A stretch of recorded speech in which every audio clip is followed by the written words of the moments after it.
आगामी पिढीसाठी स्वच्छ पर्यावरणाचा वारसा निर्माण करणं हे आपलं नैतिक कर्तव्य असल्याचं राष्ट्रपती द्रौपदी मुर्मू यांचं राष्ट्रीय पर्यावरण संमेलन 2025च्या उद्घाटन प्रसंगी प्रतिपादन.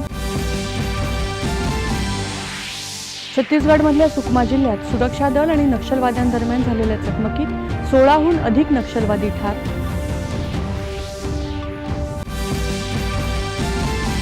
म्यानमार आणि थायलंड इथल्या प्रलयंकारी भूकंपात 1000 पेक्षा जास्त जण दगावल्याची भीती. एकट्या म्यानमारमध्येच 700 जण मृत्युमुखी. रमजानच्या पवित्र महिन्यानिमित्त संयुक्त अरब अमिराती सरकारकडून कैदेतल्या 500 भारतीय नागरिकांची सुटका.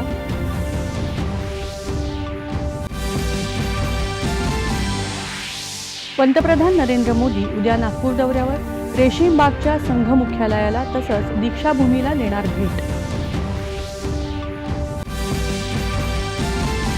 राज्याच्या नमो शेतकरी महासन्मान निधीअंतर्गत सुमारे 2000 कोटी रुपयांची रक्कम 93 लाखांपेक्षा अधिक शेतकऱ्यांच्या खात्यात आज होणार जमा. मुख्यमंत्री.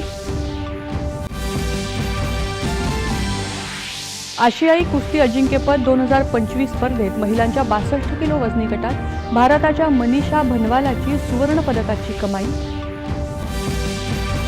आणि IPL स्पर्धेत रॉयल चॅलेंजर्स बंगळुरूचा चेन्नई सुपर किंग्सवर 50 धावांनी विजय.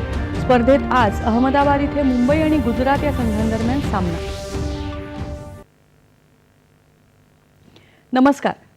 एकच्या बातमीपत्रात मी आसावरी अमोल